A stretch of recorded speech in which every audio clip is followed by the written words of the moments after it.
what is it? Marry the property, date the rate? Yeah, that's a saying that's gone. Yeah, you're marrying the property, date the rate. Yes, it's just, yeah, I mean, the rate's just temporary. Hey everyone, I'm so excited today to have Ashley Hayes with UrbanAsh at Pointe Real Estate be my guest. We have worked together for many, many years, and I always love talking with Ashley because I feel like she's really got such a pulse on so many pieces of this really integral market and always comes from a very, very unique perspective. So I'm excited to kick off. Thanks for having me. Thanks for coming on. And I've always I always love working with you. And I remember like first time I ever met you when I hired you to handle my condo downtown. You did such, I know it's been 12 years ago, I think now. Mm-hmm. And I remember you found me the most amazing renter and just handled the whole thing. I didn't even have to really do anything. And I was just so impressed. And then we started working together. And I've always felt like you have such a very unique business that you've built. And I'm always been fascinated by it, and I love to see it evolve and grow, and you have such a pulse on the market. So I'd love to kind of start out and tell our viewers a little bit about yourself and how did you get into this business? Gotcha. Well, first of all, thank you. And it's equally as great to work with you too. I mean, over the years, it's just like solidifying our relationship with the buyers and stuff that we have together. I mean, you're just number one. So, but yeah, I did start in the business, actually in the rental side of things. I had yet not graduated from college, so I went to Seattle U, and I got my real estate license when I was in college, and I started with SeattleRentals.com, and I was just basically kind of an admin, helping kind of build that business, and kind of evolved. After I graduated, I was going to go into commercial real estate, and had kind of an internship set up. And at that point, I sat down with the founder of our company, Kevin. He's like, Ashley, I really want you to stay and kind of help build out this business. And so what I focused on first was the leasing side. So that's how we met at Moser Lofts or whatnot, where we rented your place. And so I was agent, I think 2 or 3. I really kind of took ownership of building that side of the business. And of course, that was the time frame which we had tons of high rises going up, a lot of investor opportunities and people purchasing and then wanting to rent them out. So the timing was just great to get in the market and really get into the downtown condo scene. I'd always lived downtown and really just loved the vibrancy of downtown. So really downtown Seattle is kind of my focus for my business. And then of course that just evolved into sales and also then, building the team, and we're here today doing the leasing. We do have a relocation piece to our company, and then we also have the brokerage and sales. So. Yeah, and this is an area that has really seen a lot of relocation, like a ton of different people. Like, what are you seeing kind of contrast with maybe what it was like 10 years ago with what you see now as far as like how relocation is and how it's evolved and so forth? Well, so back in the day, and our first account, or one of them, was actually Microsoft. We actually did a lot of relocation tours, and I did those too while I was in college, and then I don't do them quite as often. It's other people in our office that handle those. And we take them out on the tours to different apartment buildings and, different rentals that were on the MLS. Now, instead of those tours, in which some still come through and are authorized definitely for those tours, there's kind of a lump sum model, which Amazon has moved to where when they're relocating an employee here, they provide them a lump sum, and then our services are there to help them if they find that valuable for their relocation package and what they're looking at doing. But in terms of the people that are coming through, I mean, there's just so many people moving to the area and have historically. It's an up and down. Every quarter is different, of course. Every company is different with the industry. But in general, that is a big part of our business as well as the relocation channel. Yeah, it's always been fascinating, I think, to see, and a lot of clients will kind of go from there and then decide they want to buy. And if they end up deciding to stay here permanently. One of the big things that has changed a lot in the city of Seattle has really been the laws around being a landlord. And I know I always counsel buyers and clients of mine that if they've got a rental inside the city limits, they 100% absolutely need to work with 100% a good property manager so they know what they're doing, they know the laws. I would just love to, have you catch me up on kind of what are the things that you counsel the owners of the properties that you represent on with respect to what they need to know?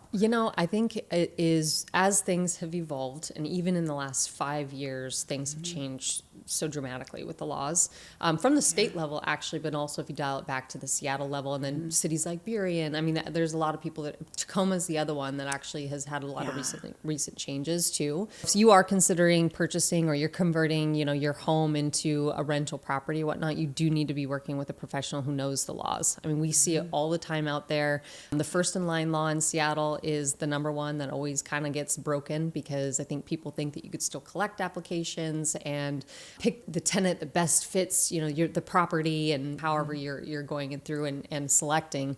But you have to have a strict criteria. You need to stick to that. It needs to be applied to everyone, and you have to process them in the order received.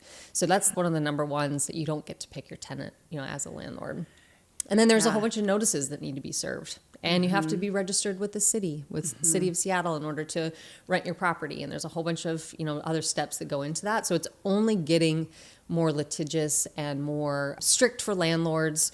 And there's just more laws that are in place.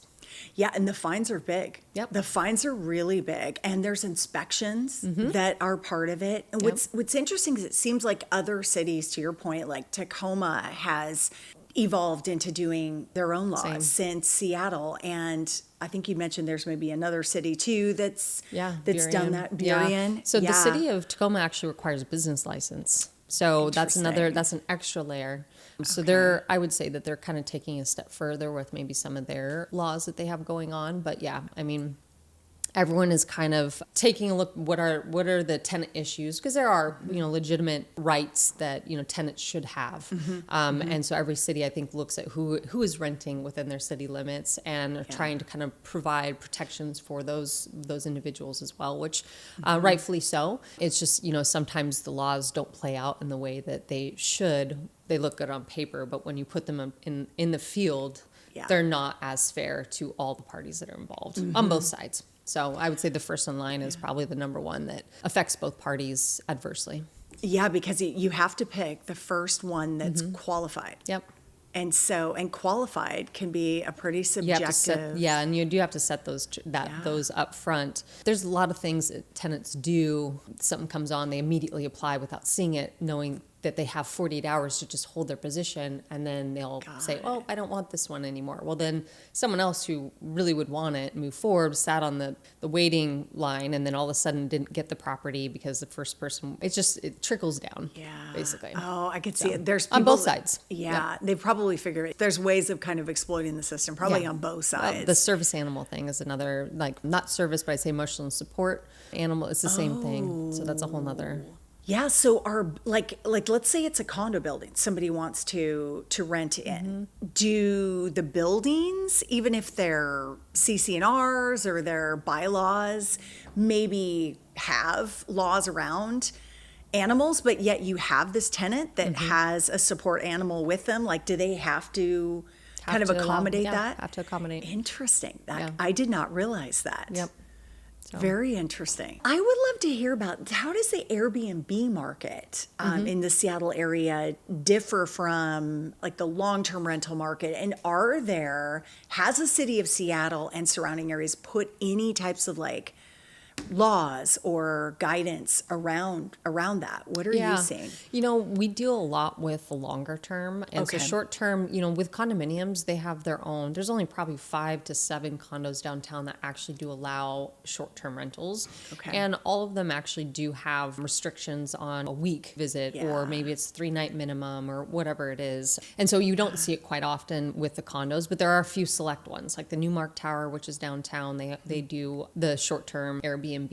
What is interesting is that I think those certain buildings, they hold their value because they do offer the Airbnb option for investors, because people do like that flexibility. When you look at other markets like in Arizona and like people buying houses to maybe use every once in a while and then rent them out, it's convenient. It's a different way of kind of living and generating income and all that sort of thing. But the CC&Rs and the HOAs don't love it. And so that's why that's not allowed in a lot of the buildings downtown.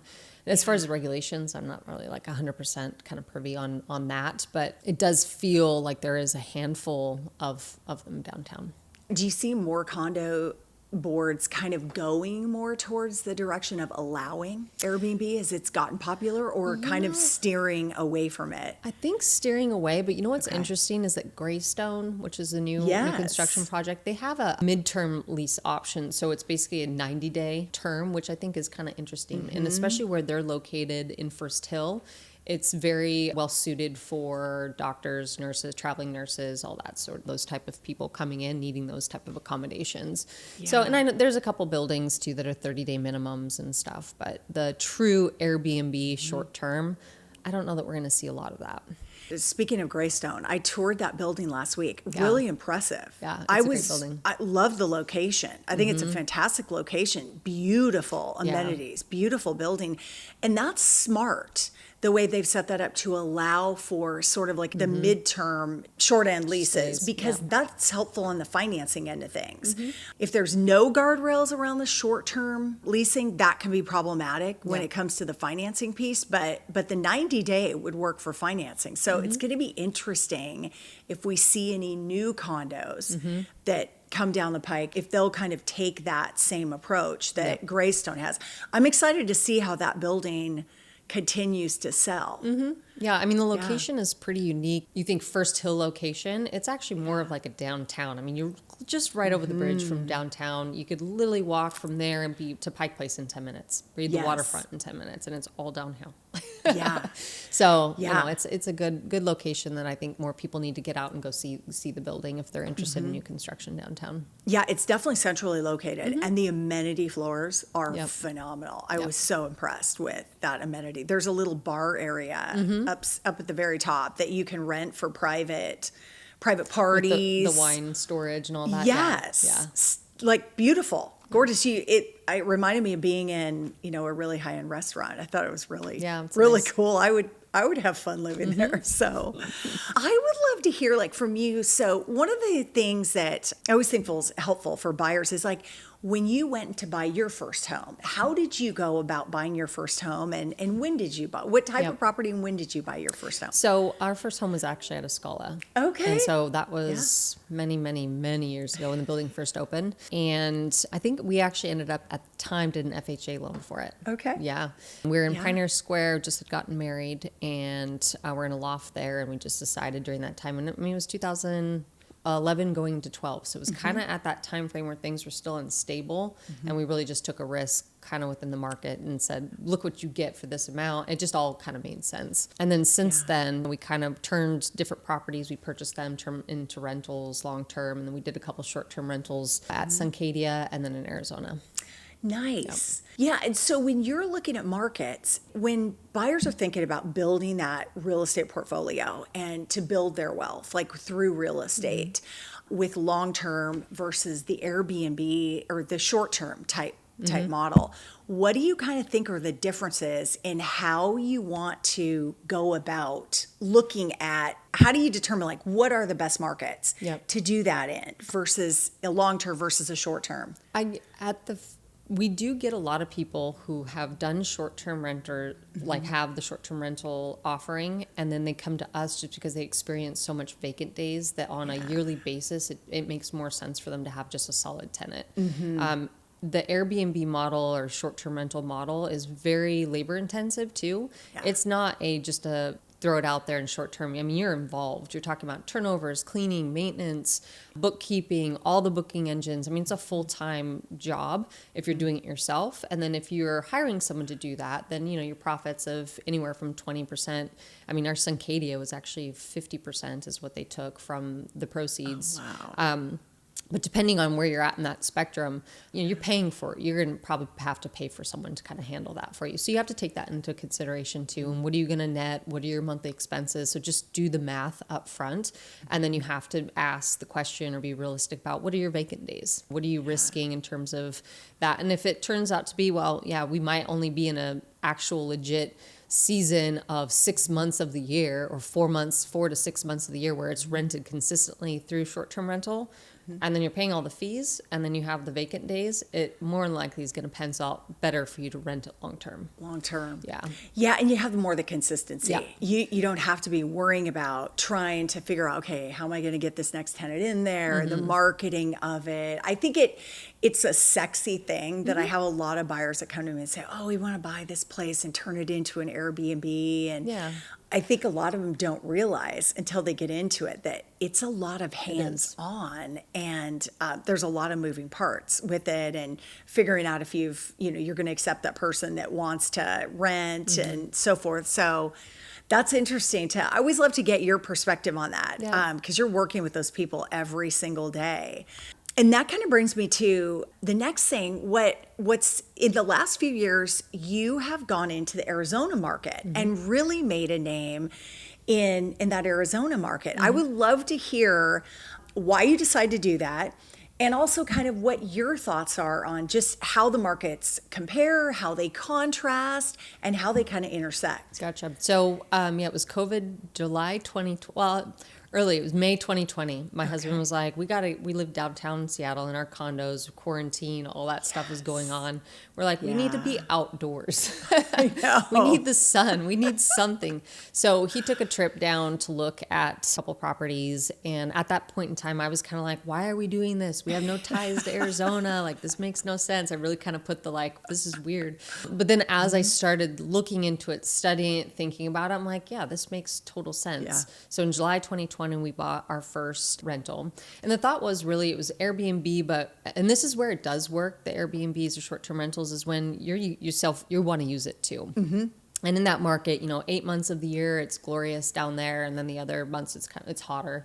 But we knew we wanted, to somewhat have a presence down there because of all the recreational activities and all that sort of thing. So we did extremely well with that rental. And so but then we also were like, we want to spend more time down there. And I wanted to get my license because I started seeing all the opportunities that were down there, and like there's just such a synergy connection with the Pacific Northwest and Arizona, Phoenix, Scottsdale, Paradise Valley specifically. And everyone knows someone that has someone down there, that type of thing. So I got my license, and then we decided that our family wanted to spend more time down there. So we ended up selling that one and moving into another house. We kind of Airbnb'd when we weren't there, but then we just recently were like, this is a house that, this is our house. So when I look at the two markets, I really do think that Arizona has something for everyone down there. There's so many different types of housing. It's sprawling. So getting around is not as difficult as maybe it is here, just with maybe freeway systems. I mean, they're on a huge grid system, and everything is just kind of spread out and very easy to get around. Big, wide roads, you can get everywhere. And so it makes it very easy to live, 20 minutes to 30 minutes from maybe where you work and be in a completely different area in a completely different price bracket, right, for values for your home.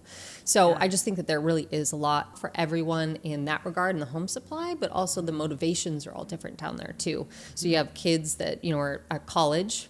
More often than not, you meet people that are like, oh yeah, I went to school at ASU, or, they stay there. They find jobs and they love the lifestyle, and so they stay. Then you have the people who are retirees that live down there. You have people who have second homes. Like, there's just so many different people down there with so many different motivations. So it's very well diverse. Yeah, and affordable, more affordable. I got my Arizona license probably about 5-6 years ago now. I started having a lot of clients I worked with that were buying second homes there because they wanted to have sun in the winter. Big shocker, because it's so rainy here between November and dark. It's not like rainy. It's actually the darkness. Yes. And it's that, I call it hanging haze and the hanging rain from November to March. And, even my husband and I, we love to go down and watch the Seahawks when the Seahawks play the Cardinals. That was like our chosen away game for years until we would see all the injuries pile up. But we love to go down there, and we would always find really neat places to stay, and we love the restaurant scene and the going out scene. And I was always amazed at how far your money can go. Yep. And so as people would be looking to buy second homes, and they could get this great property for such a great value, and they could do the Airbnb, or, potentially then they decide, hey, no, we actually don't want to rent it out. We want to spend more time down here. You kind of have that option, and it's really become such a popular market. Yeah. But yeah, I just think it's crazy how it's really expanded, and it's been fun to watch your business grow down there, and the clients that we've worked with together that have bought places down there. But it's also a good investment market for people. One of the things that I talk about with first-time homebuyers is, in some cases, they live here, but it's too expensive for them to buy their primary residence here. And so the whole concept sometimes of buying in reverse, which is picking another market to buy your first house in that isn't as expensive. And Arizona is a phenomenal market for that, because you can buy a rental property there that you either decide you're going to put a long-term renter in, or you decide you want to have it as your Airbnb where you're going to stay at, but you can invest in it and get it at a much lower price point, gain your equity, and then maybe do that one or two more times. And then you've built up enough cash flow, and you've also built up wealth to where you can come back here and buy your primary residence at that higher price point. So have you seen many of that happen? Exactly. Yeah.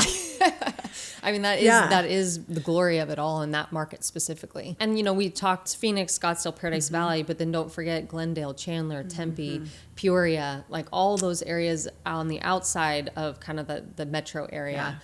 Those are all flourishing too. I mean, we have a buyer right now that we're working with. His pre-approval is up to $400K, and there's options for him in Peoria area, and they're nice homes. And I think that, like you said, the people who do want to use it and then Airbnb it, roll it over. I mean, that's just a very smart concept, because here, and the values that we're working here, it doesn't pencil out on the investment upfront whatsoever. So and even personally, for myself, looking at where we're going to be investing next, it would probably, I would definitely will be back down in Arizona or somewhere else in a similar market, just because that's where we're seeing kind of more of the investment potential.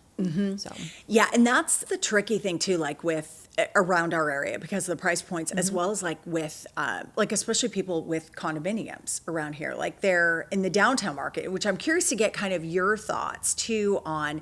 I just see, for people wanting to buy as a primary residence, the condo market is a huge opportunity right now. It is not nearly, I mean, you can tell me if I'm wrong, but it just is not nearly as competitive as we see in our townhome and our single family. So I'd love to get your thoughts on what you see in the downtown, like, is it coming back? Are people moving back in, and the opportunities that you see? Well, first of all, I'm a huge advocate for downtown Seattle. It's my home, and I truly believe that we're coming back, and I've seen it in all different stages, and I really do believe that we have the right city council, we have a mayor that's making the right moves, and we're kind of on track for kind of this reviving, and it's already started really.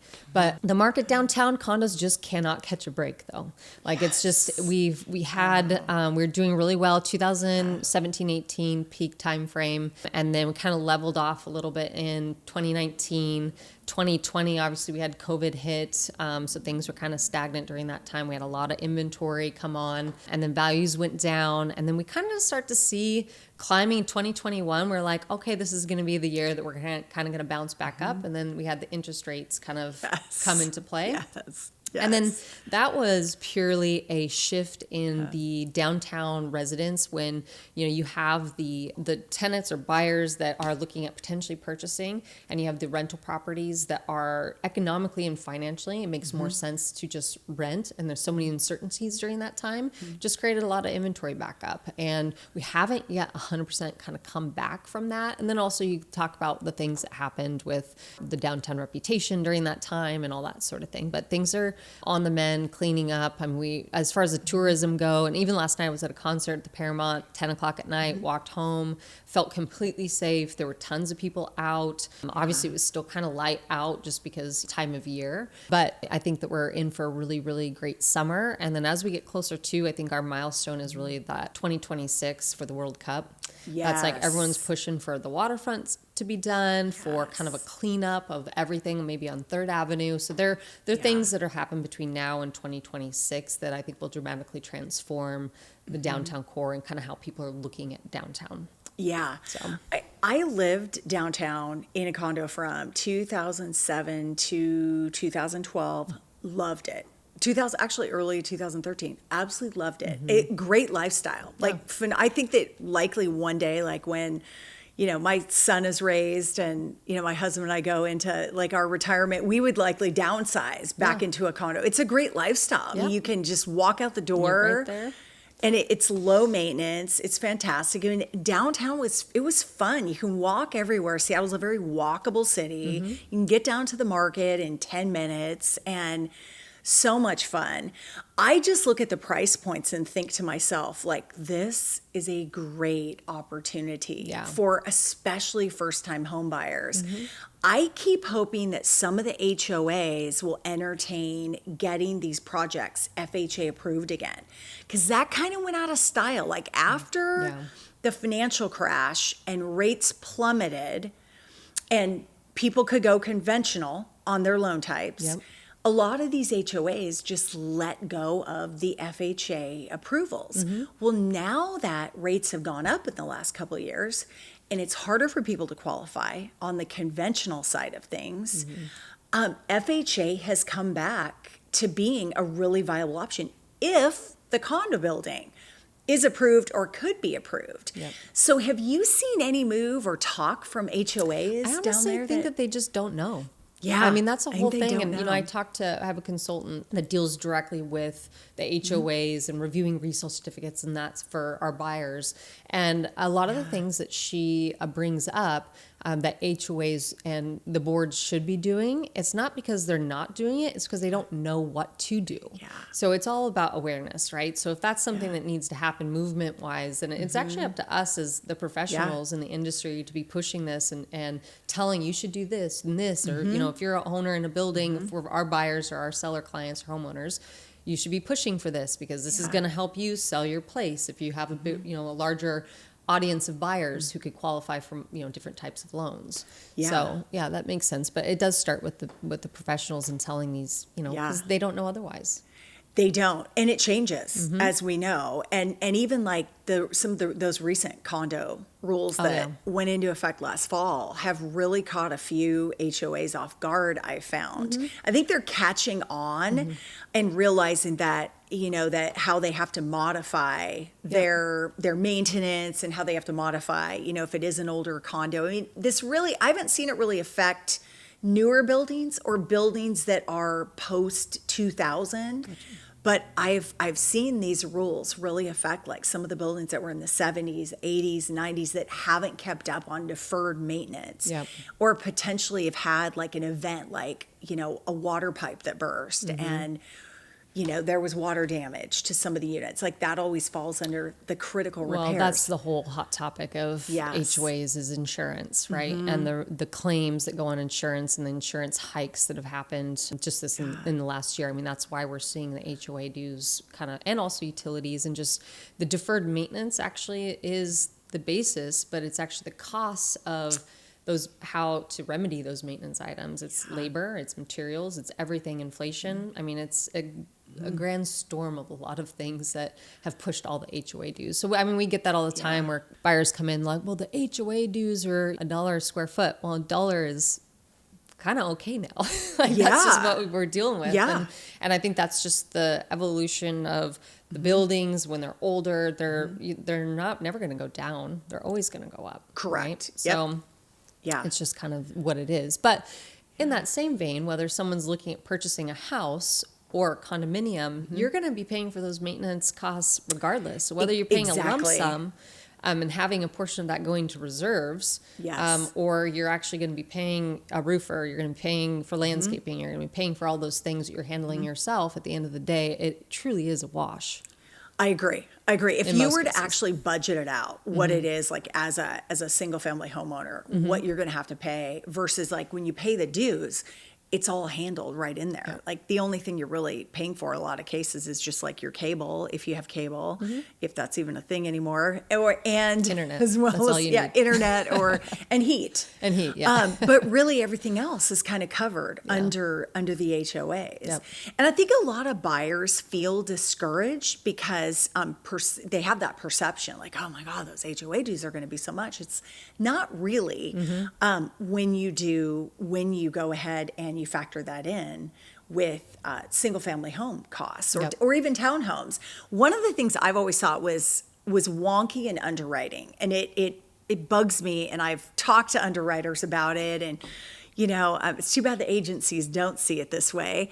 But, we don't hit a borrower who's buying like a single family home or a townhome. We don't hit their debt to income ratio with like utility costs or, maintenance costs that are all included in HOA dues. Yet when someone's buying a condo, we have to hit them with the HOA dues. So they're qualified for less then. Exactly. So they're qualified for less. And it's always kind of been interesting to me. And I've asked several very, very good underwriters in my career, and none of them can answer that. But I've never felt like that was an equivalent, and it kind of unfortunately puts condo buyers at a disadvantage. They just have to qualify for a higher amount. Yep.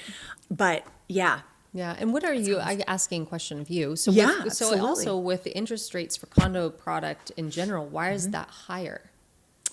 Yeah, so your buying power tends to be a little bit less on a condo. I always say kind of the rule of thumb I use is for every $100 of HOA dues, your buying power is about $20,000 less than it would be if you were buying a townhome or a single family home that doesn't have HOA dues. And the whole reason is because we have to hit the HOA dues into the debt to income ratio. And so if you qualify for, a $500,000 condo with $500 a month dues, likely you would qualify for like a $600,000 townhome or single family home that doesn't have dues. Got it. And so what does that do to rates then?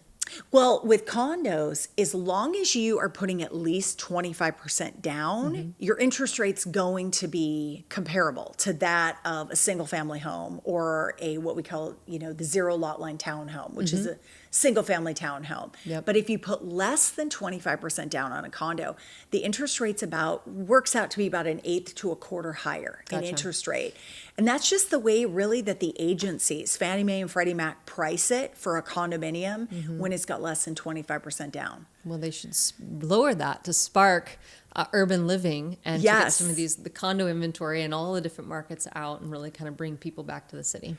I totally agree with that. Now, there are some cool programs though for first-time home buyers. Like if a first-time home buyer can qualify for a first-time home buyer loan, which means they haven't owned a property in the last 3 years. So I think one of the misconceptions I see is you can actually qualify for a first-time homebuyer program multiple times in your life.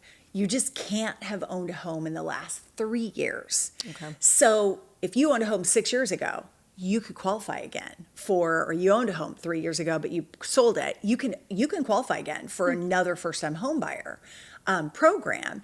And as long as your income level is under whatever the median income level is for that particular area.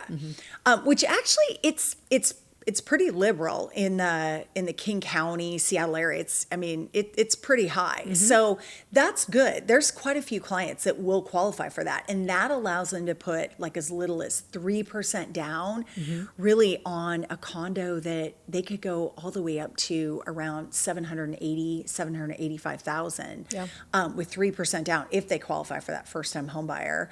And their interest rate's a little bit lower under that program because it does want to spur that them to be able to buy, and their mortgage insurance is a little bit less.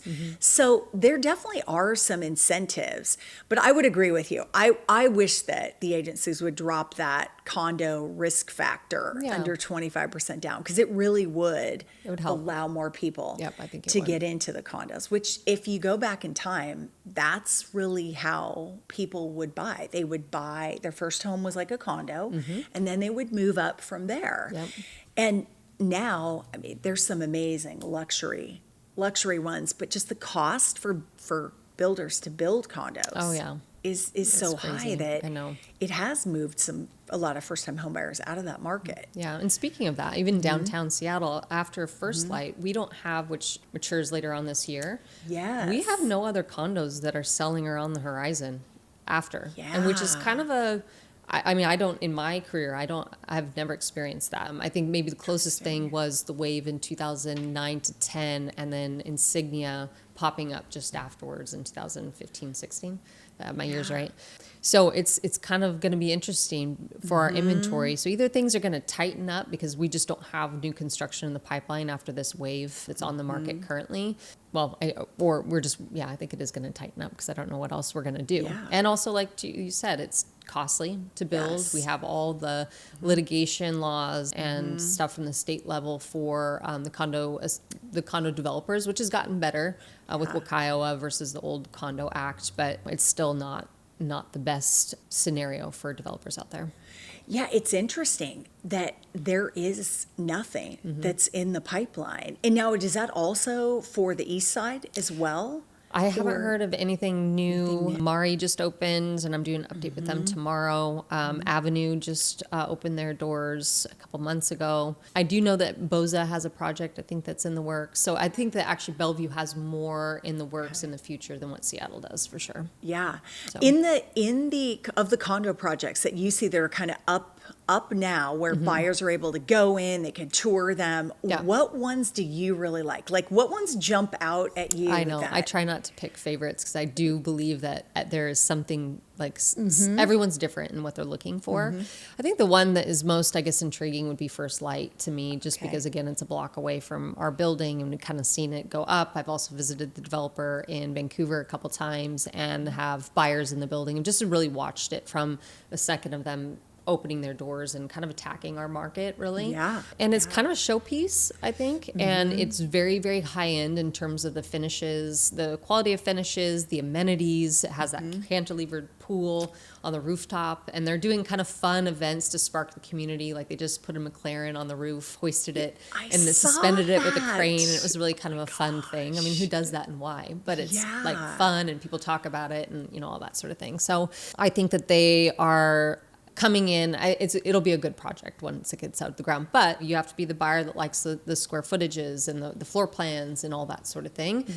Spire also has some great floor plans, and they have amazing views from that building just because they're right on that cusp of Space Needle, and you have a lot of diverse views from that building. So, and Greystone, we already talked about them.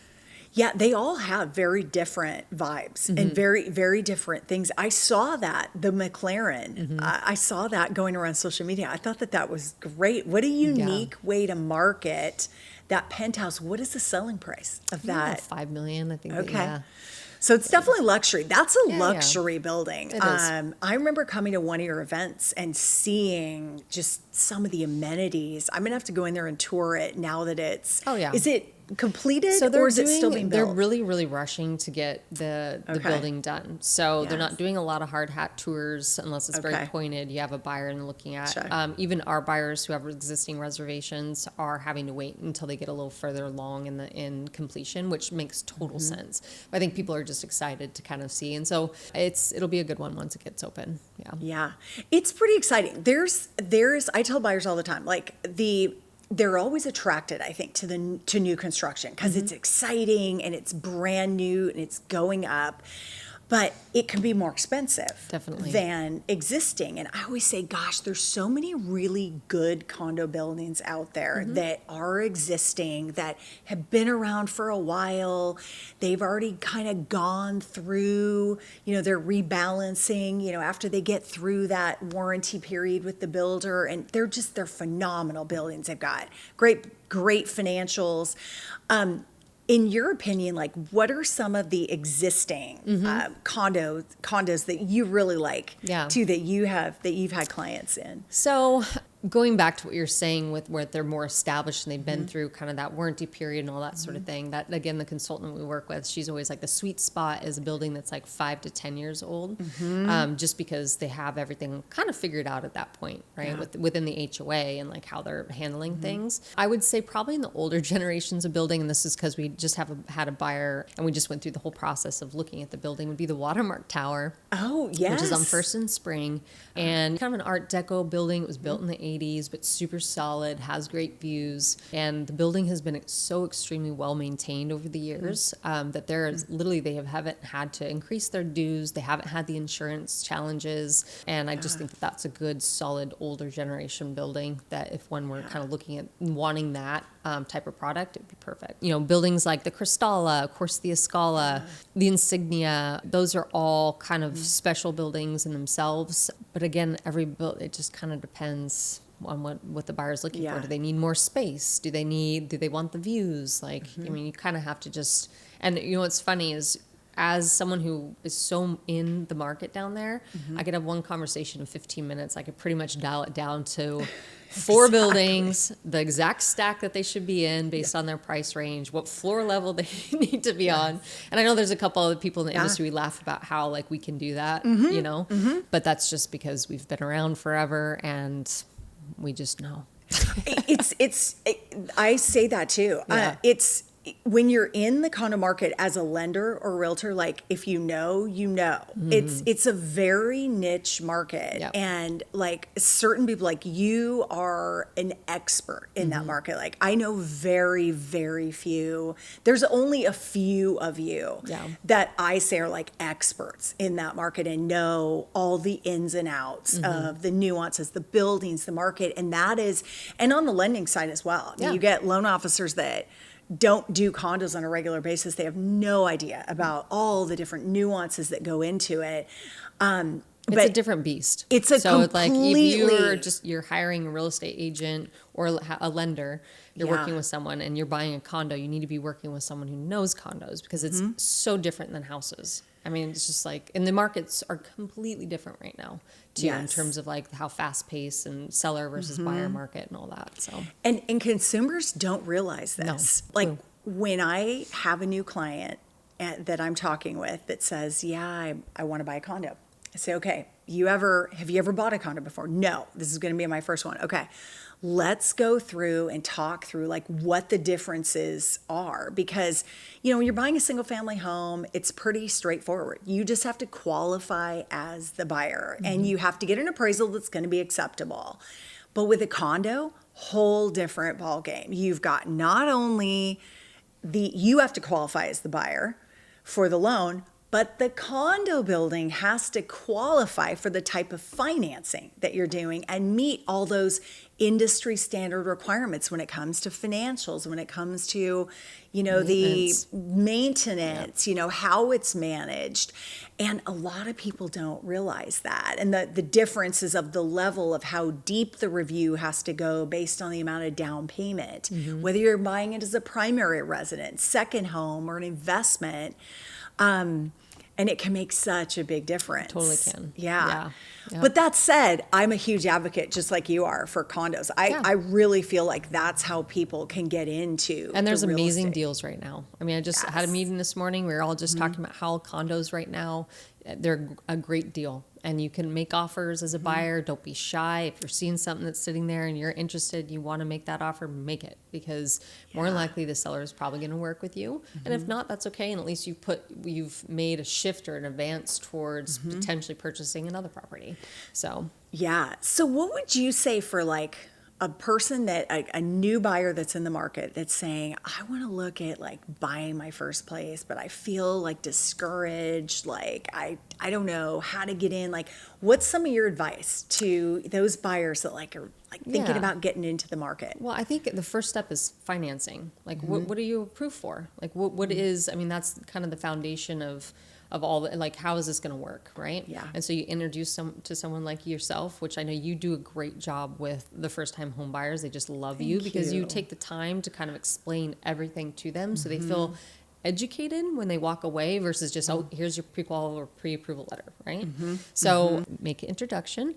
And then, at that point, they could kind of discover, all right, well, I have to have this amount, or I have this amount to put down, and this will be my amount per month that I need to budget for. So they need to mentally think, okay, well, I could be approved up to 600 or $1 million or whatnot. And then this will be this is what I have to spend for the down payment. And this is what my monthly, to kind of work them into like, all right, well, this is feasible. And then the next step is like, all right, well, how does that apply? Talking to a real estate professional, how does that apply to the market? What is the market doing? What does the price range realistically allow you to do? Do you have to go outwards? What is the strategy?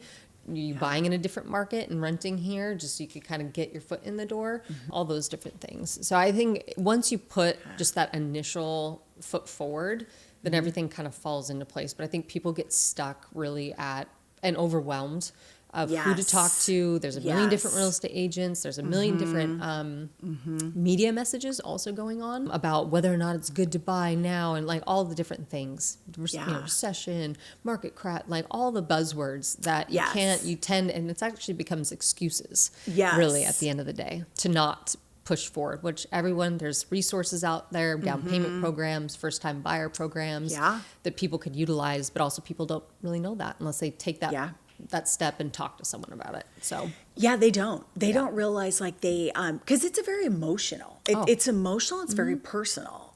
People are concerned to open up and talk about, their credit or their financials. And their financials, and they're concerned that, they're going to be judged, and which is not at all. Like, we're here to help. I always say, look, I don't judge people. I'm here to help you. So, it's a very, very emotional process. And to think about, it's going to be their home. It's where they're going to make memories with their loved ones and their families. But it's great for them to take that first step, because once you take the first step, I feel like it all kind of starts to come together, and they start to see, oh, okay, this isn't like this crazy isn't this huge, crazy burden. And we're in interesting times. There's a lot that's going on that I think makes people a little bit So concerned. I think speaking to that, it's the commitment, like anchoring, because I don't know where I'm going to be in 2-3 years. Well, the great thing about that is like get yourself into the house, and then you could figure that out later, because you could always rent it and build your portfolio in renting. So whenever you're working with someone or looking at property, you should also be thinking, well, how viable is this for me to be able to rent it if I need to relocate, or I get married and move somewhere, or we have kids, or, all the different life happenings that go on. People get stuck with that. Oh, but I'm going to put myself into something that I don't know what's going to happen with my lifestyle 5 years down the. There's options, right? Right. So you just gotta push yourself. Yeah. Well, and that's the thing, is I think sometimes people feel, just like you said, overwhelmed, and they kind of get paralyzed. And it's this analysis paralysis exactly. versus like, just keep moving. I remember coming out of college, that was, my dad always said, just keep moving. Just do something and keep moving. You'll end up okay. 100%. It's the same way, I think, with getting people into real estate. Just keep moving. Go and get into something that you're going to live in, or, like we said, in another market that's an investment property. And speaking of which, I would say, what are your thoughts on just kind of given what we're seeing in the two markets in kind of this area, Pacific Northwest, as well as Arizona? Like, what do you kind of see like around the corner that I know coming up. the speculation question is Yeah. always so hard because like you can guess and go down a rabbit hole of what may happen and then it doesn't. Yes, totally. So, Yeah. I think a pandemic can happen. Yes, I overall am very optimistic about downtown and the market. I think that again, condos are very much different than the housing market, right? Which single family house, that market is on fire yet again. And, I feel for those who are trying to get into homes and are not able to because of whatever financial challenges or it hasn't clicked for them. Condos are a great alternative to kind of get into the door for that. But I do think we have had our trials and tribulations being in real estate in general with kind of the financial crisis and everything. Obviously with the pandemic, we kind of flourished for the single family aspect or the areas that were outside of the core urban environments.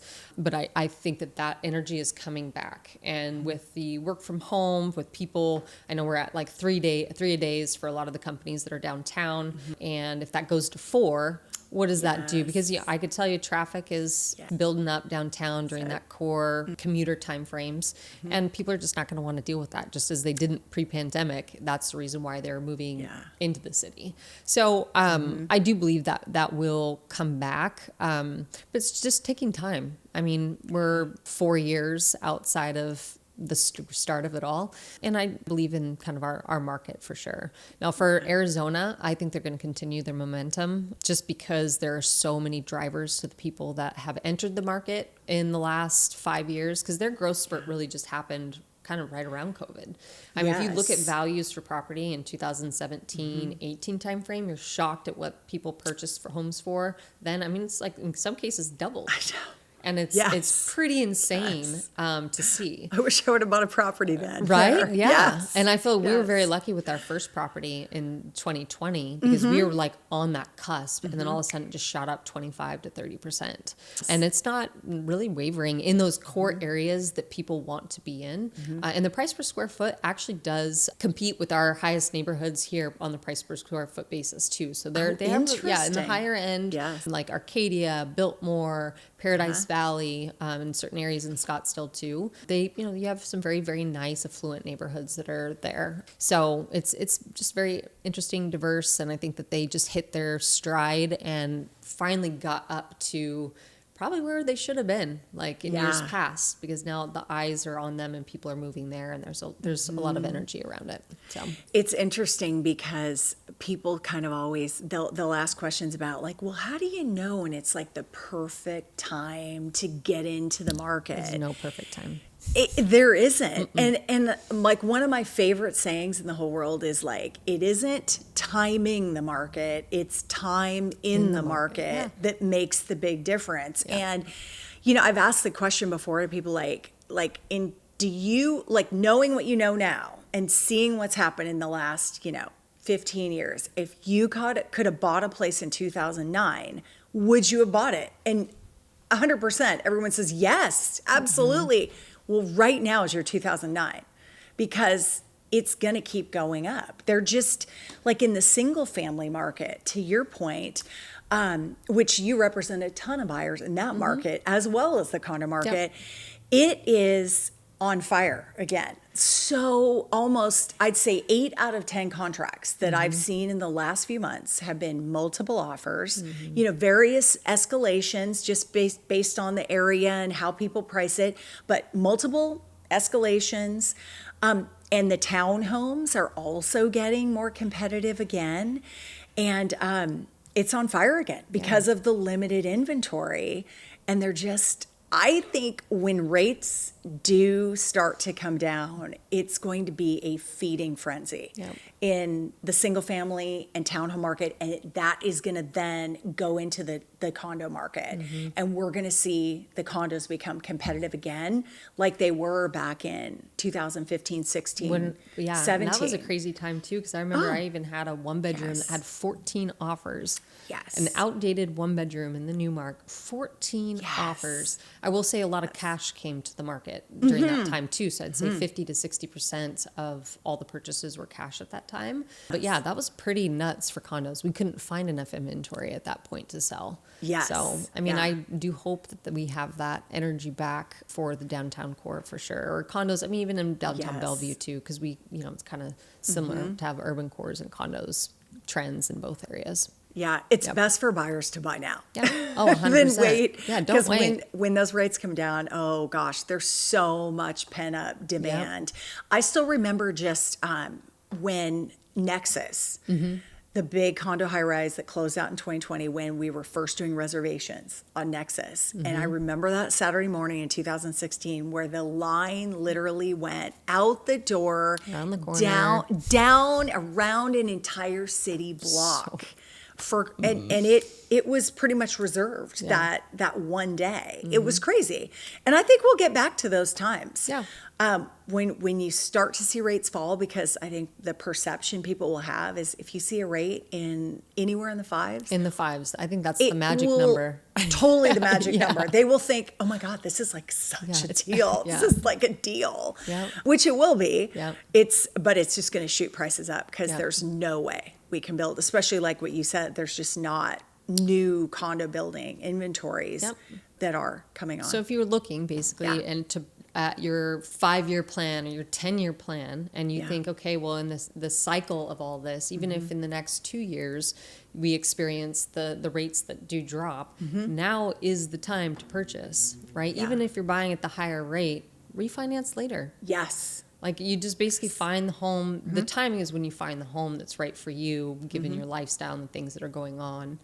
But that's where you capture the appreciation. You're not going to want to, when everyone's buying and the market's already turned, that's not the time to buy. It's really to take the risk now.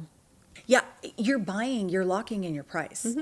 You can always refinance the loan. The loan isn't forever. Yep. You can always lower the rate. What is it? Marry the property, date the rate? Yeah, that's a saying that's gone. Yeah, you're marrying the property, date the rate. Yes. It's just, I mean, the rate's just temporary. Yeah. The house is like, the buyer that buys the house at, $500,000 with a 7.5% rate is going to come out ahead versus the buyer that buys it at $700,000 at a 5.5% rate. Yep. So yes, I hope that more people take our advice on that. I hope so too. There is, don't wait. Trust me, we know what we're saying. We're not steering you wrong. No, we know what we're saying. Yes. Yeah.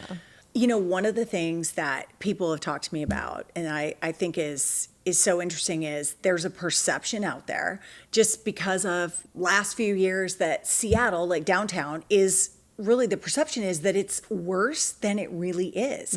It's actually, I've been really happily surprised. Like when I've gone down there, it is really like they've livened it up. Like the city council, the mayor, those Seattle street ambassadors. It seems like they're doing a really great job where they have cleaned things up and kind of evolved and restored things to where Seattle's really like, it's coming back. And really I was happily surprised when I've seen just how clean it is looking. What are your thoughts on that? Yeah, what definitely. I mean, being that we've been down there through it all, there's definitely a different vibrancy going on this year. And like you touched on, the Downtown Seattle Association and the Metropolitan Improvement District ambassadors who are in the fluorescent jackets. I mean, they are cleaning the streets. They're moving things around. They're in the parks and they're hosting events. And I know this summer there's a whole bunch of concert series and different food truck events and stuff like that. So there is more energy on the streets.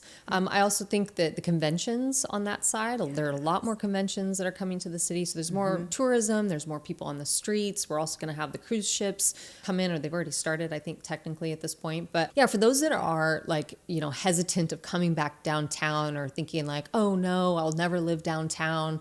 You got to go see it and you got to visit it and go to a concert. Like I just went to a concert last night and I was actually surprised how many people were there, how many people were at the restaurants next door after the concert was out. Everyone was like walking around and like it had a really good vibe to it. And so I think people just need to push to say, okay, I really need to go downtown just to experience and see it. Go to the market, go to Pike Place, start there, and then kind of go see the market or the waterfront and see how that's evolving. There's a lot that has changed over the last 2 years that I think people just don't they don't understand on that level. You know, we do have still, you know, some of the homelessness stuff that any city out there really is dealing with anyway. Yeah. I mean, so these are city problems, and city in comparison to Seattle versus Bellevue, two different cities with two completely different sets of problems.